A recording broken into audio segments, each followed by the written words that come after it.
संत महात्मे महापुरुष देवाचा निरोप घेऊन या मृत्यूलोकामध्ये येतात आणि ते येण्याचं कारण म्हणजे तुमचा आमचा उद्धार व्हावा, ही त्यांच्या अंतकरणामध्ये जिज्ञासा असते, ही त्यांच्या अंतकरणामध्ये तळमळ असते महाराज.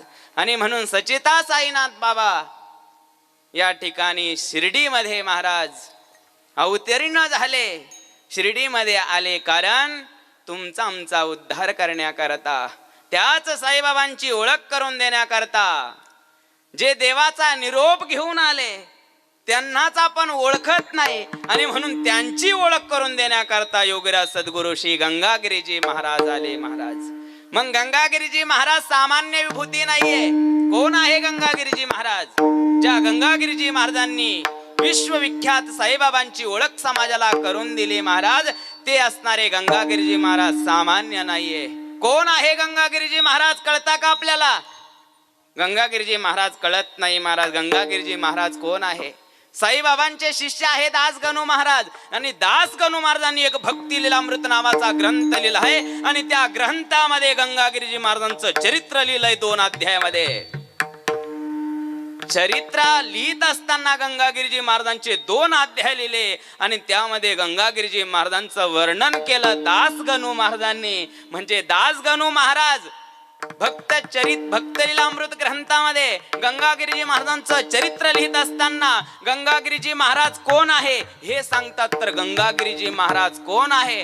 दासगणू महाराज लिहितात गंगागिरीजी महाराज पंढरीला गेलेले आहे. आषाढ शुद्ध एकादशीच्या दर्शनाकरता पंढरीची वारी गंगागिरीजी महाराज करत होते आणि दशमीच्या दिवशी गंगागिरीजी महाराज पंढरीमध्ये दाखल झाले. वाळवंटामध्ये रात्रीचा मुक्काम झाला, रात्रीचा जागर झाला.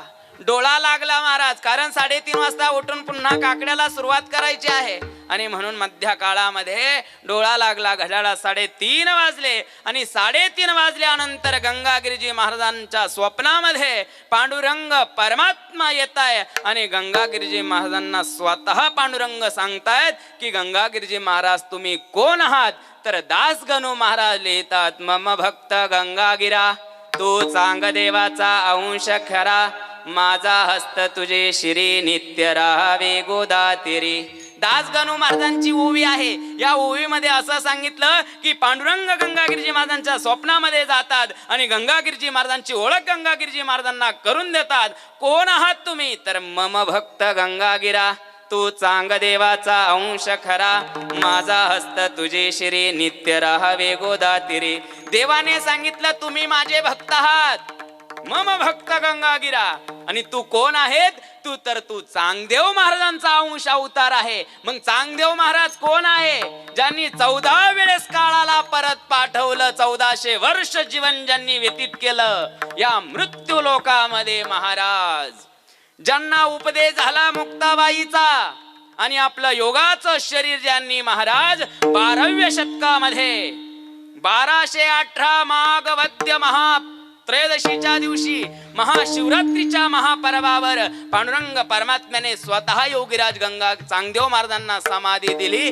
दक्षिण वाहिनी पुंतंबा पुण्यक्षत्री तेच चांगदेव महाराज 1218 मध्ये समाधीस्थ झाले आणि ते चांगदेव महाराज 1814 साली अन्नपूर्णा माताने देवगिरी बुवाच्या उद्री श्री क्षेत्र कापूस वाडगाव तालुका वैजापूर जिल्हा छत्रपती संभाजीनगर येथे प्रगट झाले. ते महाराज गंगागिरीजी महाराज मम भक्त गंगागिरा तू चांगदेवाचा अंश खरा.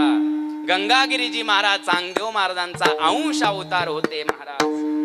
नोव्हे सच्चिदानंद साईबाबांच्या चरित्रामध्ये 5व्या अध्यायामध्ये गंगागिरीजी महाराजांचा असणारा उल्लेख त्या ठिकाणी आलेला आहे आणि मला वाटतं अजून पुढेही गंगागिरीजी महाराजांचा उल्लेख त्या ठिकाणी आलेला आहे.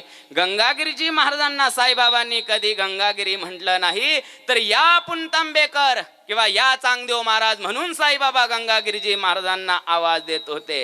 पुंतांबेकर शब्द आलेला आहे. 5वा अध्याय उघडा आणि त्यामध्ये गंगागिरीजी महाराजांच्या ज्या 5-7 ओव्या आहेत त्यामध्ये पुंतांबेकर शब्द आला. म्हणजे पुंतांब्याचे गंगागिरीजी महाराज नाहीये, गंगागिरीजी महाराज कापूस वाडगावचे आहे. म्हणजे पुंतांब्याचे असणारे योगीराज चांगदेव महाराज आहे, तेच गंगागिरीजी महाराजांच्या रूपामध्ये प्रगट झाले. सच्चिदानंद साईबाबांच्या चरित्रामध्ये उल्लेख येतो. विठ्ठल विठ्ठल.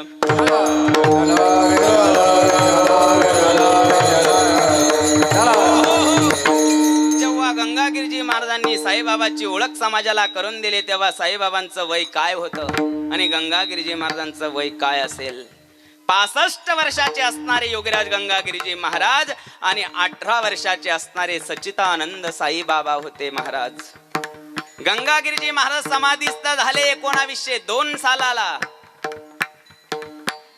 आणि त्याच महापर्वावर गंगागिरीजी महाराज या मृत्यू लोकामध्ये जवळपास 88 वर्ष जीवन स्वतःचं व्यतीत केलं. गंगागिरीजी महाराज म्हणजे सामान्य विभूती नाहीये.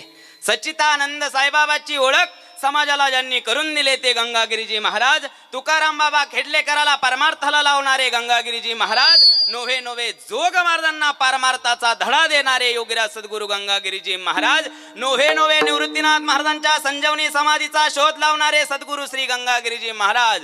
नोव्हे नोव्हे महाराज निवृत्तीनाथ महाराजांचा जो पायी दिंडी सोहळा श्री क्षेत्र त्र्यंबकेश्वर ते श्री क्षेत्र पंढरपूरला जातो त्या असणाऱ्या पायी दिंडी सोहळ्याचे जनक सद्गुरू श्री गंगागिरीजी महाराज. निवृत्तीनाथाचा पहिला सभा मंडप ज्यांनी बांधला ते सद्गुरू श्री गंगागिरीजी महाराज. आपण आजही श्री चांगदेव महाराजांच्या समाधी मंदिरापुढे जो लाकडी सभा मंडप आहे तो सभा मंडप बांधलाय बर का. 1816 साली 1814चा जन्म 1816ला मंडप बांधलाय महाराज. 5 वर्षाचे असताना मंडप बांधलाय चांगदेव महाराजांचा आणि तो असणारा मंडप गंगागिरीजी महाराजांनी बांधलाय. म्हणजे 18व्या शतकामध्ये ज्या वारकरी संप्रदायाची संपुष्टी आली आणि त्या वारकरी संप्रदायाला पुन्हा एकदा कणखर खांब मिळाला तो म्हणजे सद्गुरू श्री गंगागिरीजी महाराज. गंगागिरीजी महाराजांचा असणारा सप्ताह होतो महाराज, वार्षिक सप्ताह होतो. 1885 साली सप्ताह गंगागिरीजी महाराजांचा सप्ताह झाला. 1885 सालाला पंढरपुरामध्ये. त्या पंढरपूरच्या सप्ताहामध्ये गंगागिरीजी महाराजांनी केले 700 पोत्याचे बुंदीचे लाडू. मग 700 पोत्याचे बुंदी आणि 700 पोते साखर आणली कुठून? 1885 ला महाराष्ट्रामध्ये एकही कारखाना नव्हता. बाहेरच्या राज्यातून बाहेरच्या देशातून साखर आली कुरोडवाडी पर्यंत आणि कुरोडवाडीहून साखर गेली महाराज बैलगाडीतून. आणि 1885 ला सप्ताह झाला पंढरपुरामध्ये आणि त्या सप्ताहामध्ये जोग महाराजांना उपदेश केला सद्गुरू गंगागिरीजी महाराजांनी. चैत्र शुद्ध प्रतिपदेला पांडुरंग परमात्म्याच्या अंगावर जे अलंकार घातले जातात ते असणारे अलंकार सुद्धा सद्गुरू गंगागिरीजी महाराजांनी पांडुरंग परमात्म्याला समर्पित केले.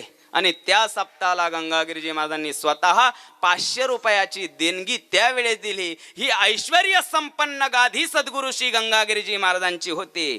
ते ऐश्वर्य आणि पारमार्थिक असणारा अधिकार हा उच्चतम अधिकार होता महाराज. एवढंच नाही, इंदोरचं संस्थान आहे योगी माधवनाथ बाबा. त्या योगी माधवनाथ बाबाला सुद्धा समाजामध्ये ज्यांनी आणलं ते सद्गुरू श्री गंगागिरीजी महाराजच होते. भद्रा मारुतीचं संस्थान आहे. भद्रा मारुती आपण पाहिलं असेल तर त्या भद्रा मारुतीला सुद्धा ज्यांनी प्रकाशात आणलं ते सद्गुरू श्री नारायणगिरीजी महाराज होते महाराज. या संत महात्म्या महापुरुषांनी ही असणारी गादी ही असणारी परंपरा आपल्याला शिकवली. तोच असणारा परमार्थ या ठिकाणी घेऊन आले आणि म्हणून तुकाराम महाराज म्हणतात तुका म्हणे माझ धाडिले निरोपा.